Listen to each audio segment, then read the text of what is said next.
What we have found is certainly our members are stressed. They are trying to determine what their grant funding is. And yet their work with their students, their work in undergraduate research is kind of grounding them and getting them through every day, right? They are every day seeing the impact of their work on their students, and it is helping fuel them. And so CUR is certainly trying to balance the realities of the attacks on higher education and research with creating a positive vibe in our community and not constantly trying to focus on the negatives. And so where can we use positive storytelling here? Where can we try and make a change?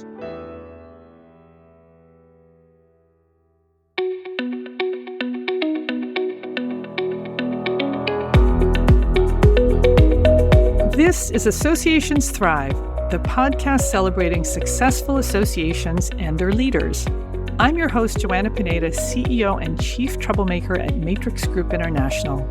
Listen in as top association executives tell all, revealing the creative and innovative ways they're increasing membership, generating revenue, nurturing engagement, and reimagining their organizations.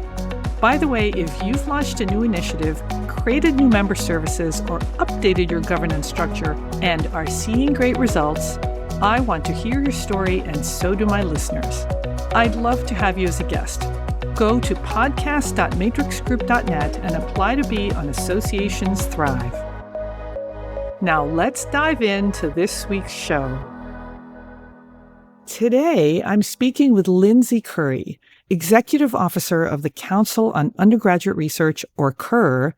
Lindsay, welcome back to Associations Thrive. Thank you for having me, Joanna. I'm thrilled to be here.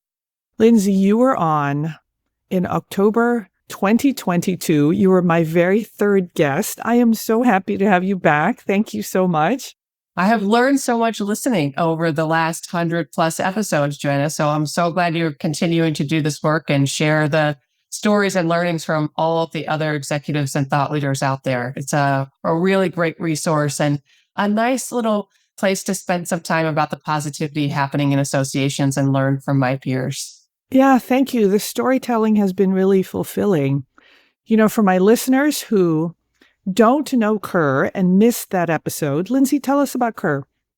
The Council on Undergraduate Research is about 45 years old, and we have the pleasure of serving faculty and administrators at colleges and universities who are working to create research opportunities for their students because they believe in the power of undergraduate research, which we know has been proven to help students graduate on time, stay in their major, be better prepared for the workforce, be better prepared for graduate school.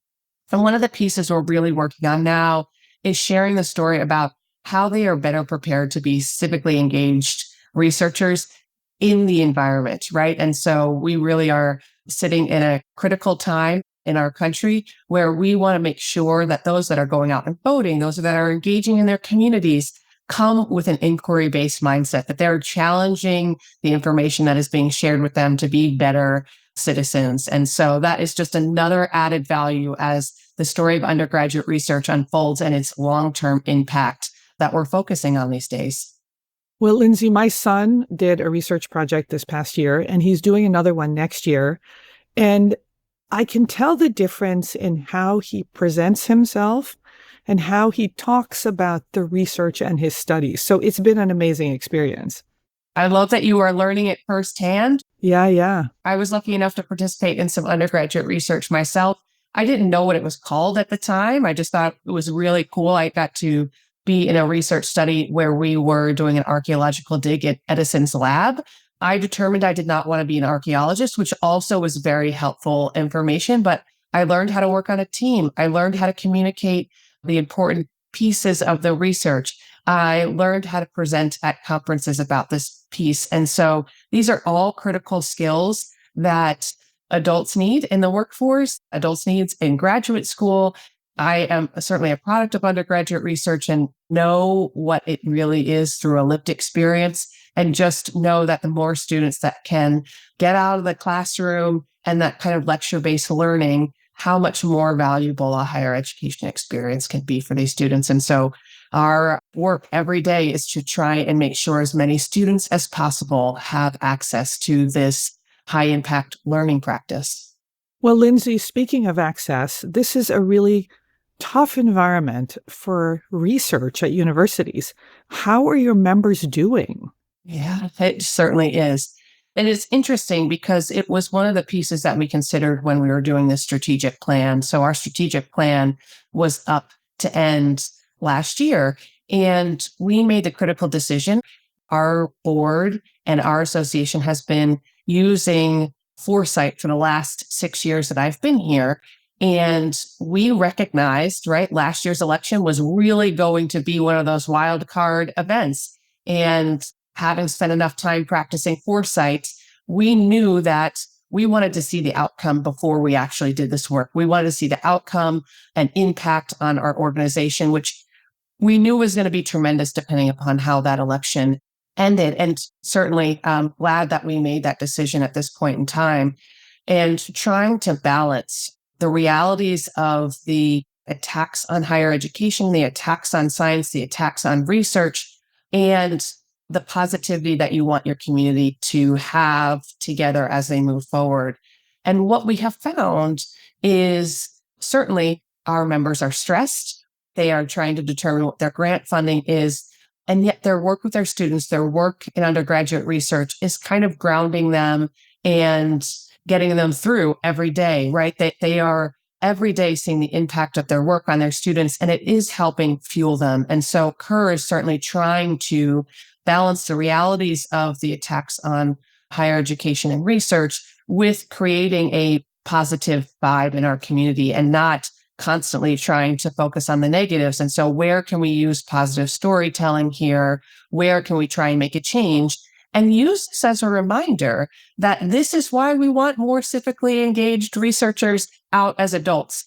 It only spurs the importance of the work we're doing because, right, if we had more civically engaged people, if we had more that understood the research process, would we be in a different point in time right now?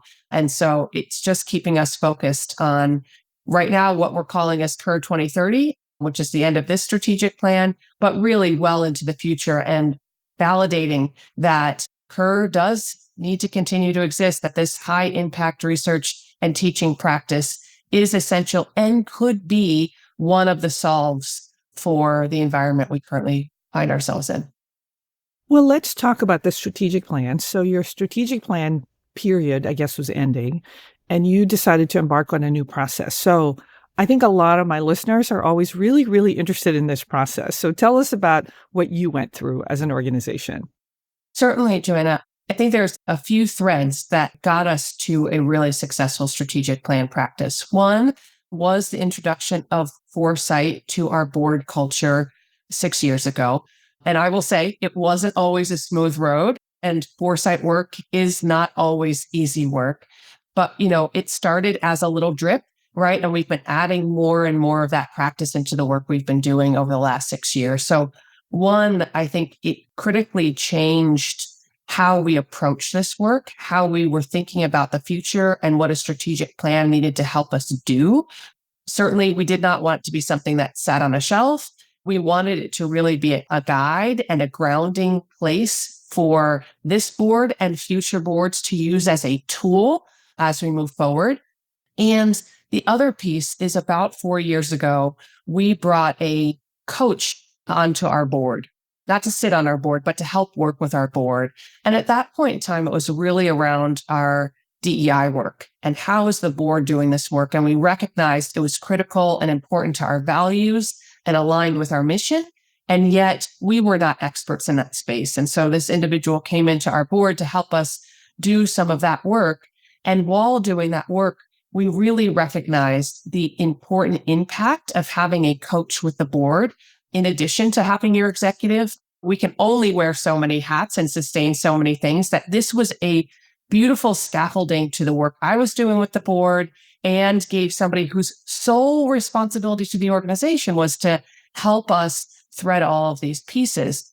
And so doing those pieces of work together, this culture work, the DEI work, the foresight work, I think brought us to a really impactful position where when we were looking at the strategic plan, we went from something that was certainly guiding us, but maybe not as strategic as we had hoped, not as grounded and focused as we had hoped, not as sophisticated as we had hoped. But that was the skill of the board and the organization at the point in time. And it certainly got us to where we are here. So it did do what it needed to do. And now we are ready for something that could challenge us a little bit more. And so all of these elements kind of fed in. What does a board coach do? And what does this coaching look like? Well, it's not the same every day, Joanna. I will say when Sharon joined us 4 years ago and today, the work that she's doing with us is very different. But some of it is, at least for our organization, what is the work you're trying to do? What are you trying to accomplish? What are the resources, scaffolds, skills, and tools you need to get there?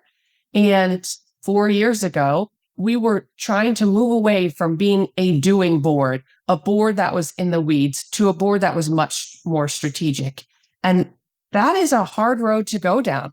One, the weeds work, the how work usually is easiest for us to do. It is in a much more of our nature of doing the work than the thinking of the work and changing that culture and mindset. So what does your onboarding look like? What do your roles and responsibilities look like? What changes do you need to make in your nominations and leadership development committee to make sure you're getting the right people? How do you consistently live that higher work? So it included starting a board retreat practice, not just board meetings, but how are we thinking about and doing this work together? Professional development for the board. So what do we need to be reading? Who do we need to be listening to? What expertise do we need to come in? And to me, it was really a sophistication of the board recognizing, yes, our job is to be the guides for this organization, but that doesn't mean that we need to have every answer ourselves. We need to know how to ask for the data we need, the expertise we need. And that's actually a real sophistication and powerful change that we were able to go through of we're not the experts on everything. Yeah. We need to be the experts on asking for what we need and listening to it and moving forward. And so our coach really helped us through changing the culture of the board to that more sophisticated strategic working. So it included changing the structure of our board meetings, changing the structure of our pre-reads, how often we meet and where and when. All of these pieces kind of played into that change. And we're not done yet. We always have the opportunity to learn and grow, and we're going to continue that road. Lindsay, that is quite an investment. What happens when the board members turn over? How do you make sure that the next crop of board members embody the culture that you've created through this really intensive and intentional process? Like, what happens if I'm new?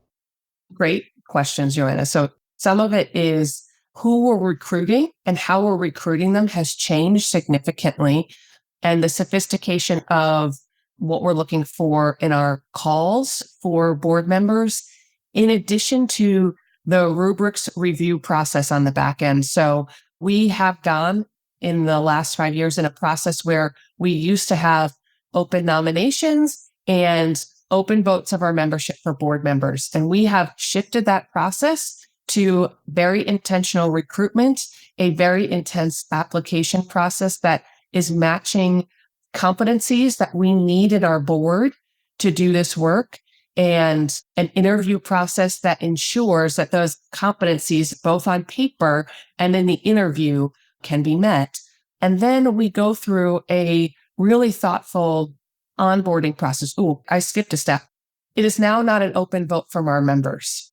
That Nominations and Leadership Development Committee prepares a slate for our board. And so one, it has helped us recruit much higher level folks that maybe didn't want to risk in front of their friends or colleagues losing in an election. And so we are getting much higher quality and much more aligned candidates and applicants, because if you don't move forward, nobody knows that but the committee, and that is all closed door information. Ah, interesting. And so then the board just validates that, yes, these are the people we need. They have the competencies we need, and we are ready to go for the next year. And then we've created a really thoughtful and still evolving onboarding process where it includes several calls with myself, an onboarding with our coach and our president. We added on this board retreat and a board orientation. So our board members get reoriented together every year. It is not you learn about the roles that you have one time and you're expected to remember that through your 3 or 6 years on the board if you serve 1 or 2 terms, but that every year we're going to be looking about things differently. We're going to be talking about different things. And so what you might hear from our lawyer during that onboarding about fiduciary responsibility, you might hear something different in that year, or you might say, oh, yeah, this is what we were talking about last year. And so we have really increased the onboarding. And then even for our board officers, we've continued to fine tune what their onboarding looks like. So for years, we've been going to either exceptional boards or CEO symposium, which has been very valuable. We've now expanded it to not just the president-elect going, but our president-elect and our treasurer going together. Wow. Our treasurer is our first step in our presidential line so that they are creating a tight relationship and working on their plans together with me. We now have a full day planning meeting when they come in and work with the staff on aligning the operational plan and the strategic plan of the organization. They learn the staff. They create the calendar for the year. They work regularly with our coach. In addition to them working with the board, they're working with our president to ensure that they're feeling scaffolded, that we're working through all the pieces we need to. We want them to be successful. And so we are trying to prepare them and support them through the whole process. Lindsay, let's turn to the strategic plan. What's new and different about this plan? What are you envisioning that's new and different? Gosh, it's all different. First of all, we went from 5 goals to 3, really trying to fine tune what we're looking at. But also what we added this year were consistent threads. So we have 3 threads that roll through each goal. And one of the things that we had found in our last strategic plan was we had DEI as a strategic plan goal. And that was the level of sophistication we had at the time. We knew it was important. We wanted to state to the community it was very important. And what we recognize is it can't be a standalone. It needs to be threaded through all of the pieces that we do. And so that was one of the threads now. It's a focus of every one of the strategic plan goals. In our last plan, we had organizational accountability and sustainability as a standalone goal. Nope, that needs to be a priority of every one of our goals. Oh. That is a thread through each one. And the last thread is communication. No, we don't need to just communicate well with a single group. We need to be communicating well in a variety of platforms and a variety of community types. And so we have those 3 strong threads. Broadening participation. We were trying to be thoughtful and supportive of our community where DEI is sometimes at some of our institutions words that have eliminated people being able to sit on those committees or do that work. And so we're going to hold true to our values, but make it so as many people as possible can participate in that work. And so we're not stopping the work we're doing. Are you calling it something different? What are you calling it now? We are calling it broadening participation. Which is what it is. Which is exactly what it is. And we did go through, again, over the last year, a really deep exercise of defining what DEI means for our organization. And so we will be leveraging those definitions in that broadening participation work. But it makes it more accessible for all of our members to be able to participate in the learning, in the strategy, and the execution of that work. We don't want web crawlers getting our members for sitting on a committee or those sorts of things. And so we really prioritize the participation and the value over the acronym for our group at this point in time. It was a hard decision to make, but we said, if we are prioritizing inclusivity, we need to make sure that we can actually have all the voices participate. Lindsay, what are the 3 core areas of the new plan? So the 3 core areas are all focused around different communities that we think are critical to the success of undergraduate research. So the first one is empowering the undergraduate research community. That's our first goal. Our goals are beautifully depicted in a triangle, and that is the base of our triangle. So our community is our base. Are we fostering professional growth, collaboration, and long-term impact amongst our members? Our second goal is driving excellence and innovation in undergraduate research. And so this is building on the group that is our members, and it is expanding it to their institutions as a whole, the wider higher education community, and ensuring that people are using and seeing CUR as the expert on undergraduate research. So using our data, using our standards, using our resources, and that we are celebrating the excellence in the community much more broadly. And so that there's more recognition about the impact of undergraduate research on college campuses, at professional societies much more broadly. And the third arm of that triangle is elevating undergraduate research. And this really ties to our advocacy work, which is at the federal level and beyond. So really focusing what advocacy means for this organization right now is certainly at the governmental level, but also in communities with family and friends that are supporting students that are going. We are finding in this current environment, families are key decision makers in our students' decisions about what classes they're going to take, where they're going to put their time and resources, what is their second job going to look like.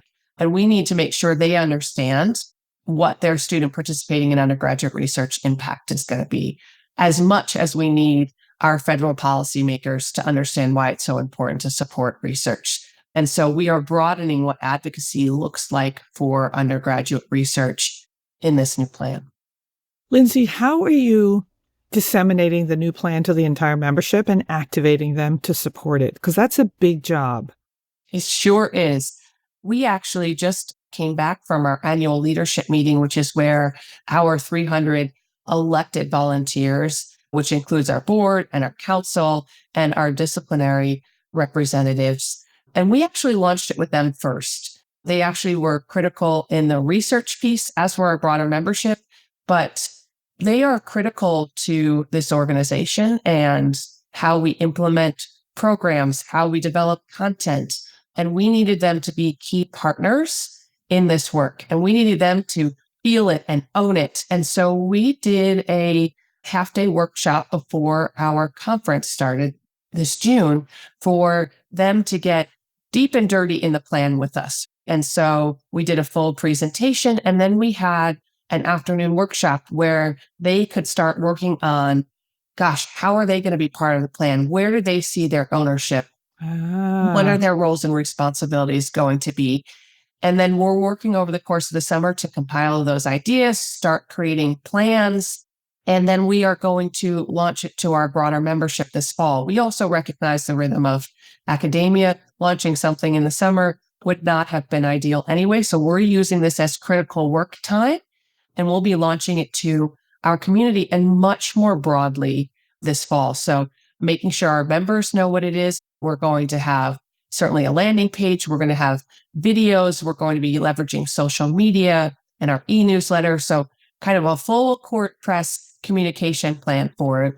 But then also working on talking to our partner associations and our representatives and all of the key folks that we have relationships with and work with, letting them know what we're going to be doing, what we're going to be working on, letting them know that we have a place for them to do this work with us if they're interested, and help us spread this message as we move forward. Man, I love this. You're activating the leadership, and then they're going to activate the membership. Wow. We all have to own it. Absolutely. Lindsay, it's clear that we're going to have you back to talk about the strategic plan moving forward. But before we go, I want to talk to you about a couple of your volunteer activities, because on top of doing all this work for CUR and working on the governance of CUR, you're vice chair of the Executive Management Committee for ASAE, and you've just been named a senior fellow at the Murdoch Charitable Trust. First of all, where do you find time for all this? And talk to us about these activities, because they sound like amazing opportunities. Oh, thank you, Joanna. gosh, I feel so deeply in the privilege that it is to work in the association space, that our job is really to make the world better through community. And to me, I want to also do it myself. I've told anybody that has worked for me for years now, if you're going to work with volunteers, you need to be one. Yes. Because you need to know what rolling up your sleeves looks like, what the pain of structures can be, and how to do it better. So one, I am doing it because I am not only able to give back, which is certainly a gift to the professions that have given me so much, but also, gosh, I think it helps me do my job so much better. So I see this as critical learning every day, Joanna, like going and serving on EMAC. I am learning from 24 other executives constantly what's going on in their world. How are they solving for this? And then we have the privilege of then bringing it more broadly to the association community of here's what 24 people have learned. Take it, run with it. Maybe it will help you or relieve some pain of the things you're doing. And then my work with the trust, I think, is such a beautiful merging of the association space and the higher ed space that I have the gift of working in. Murdoch Charitable Trust is a $1 billion endowment that every year focuses on enriching community, enriching associations, and enriching scientific ventures. And I'll be working with the team there that is determining where they're going to put funds into the science field in the next 3 to 5 years, and what the science funding need to look like as the world is shifting.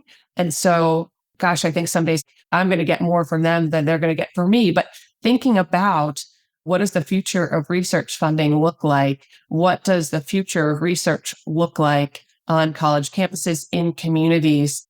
We have a lot of opportunity to innovate and be creative. Might be a challenging time, but it is a time for us to really benefit from the shakeup and think about how we do things differently.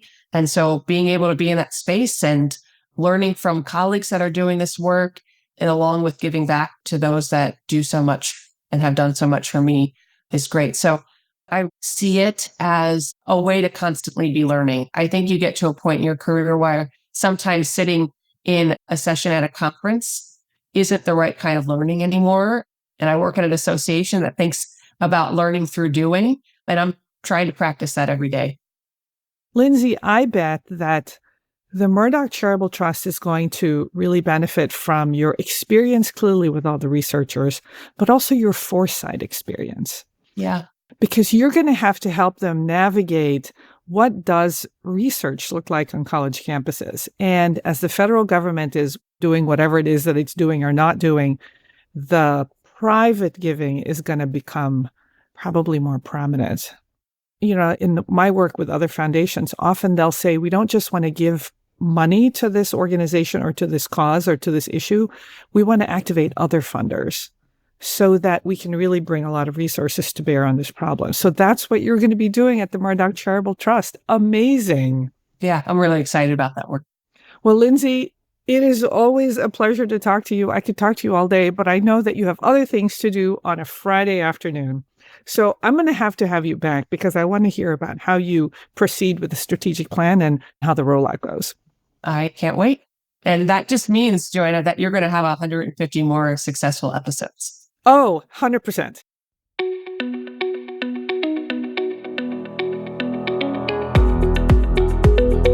Thanks for listening to Associations Thrive. We're so glad to have you here. You know, my personal mission and the mission of my company, Matrix Group International, is to help associations and nonprofits increase membership, generate revenue, and thrive in the digital space. I want to hear stories of how your organization is thriving in today's challenging landscape. Please apply to be on my show by going to podcast.matrixgroup.net. By the way, do you need help with a digital initiative? Maybe it's a website redesign, a new membership database, or a hybrid meeting that you're planning. I'd love to connect with you. Please visit the Matrix Group website at matrixgroup.net. Thanks again for listening to this week's episode of Associations Thrive. Don't forget to subscribe to the show, leave a 5-star rating, post a comment, and share it with your colleagues and friends.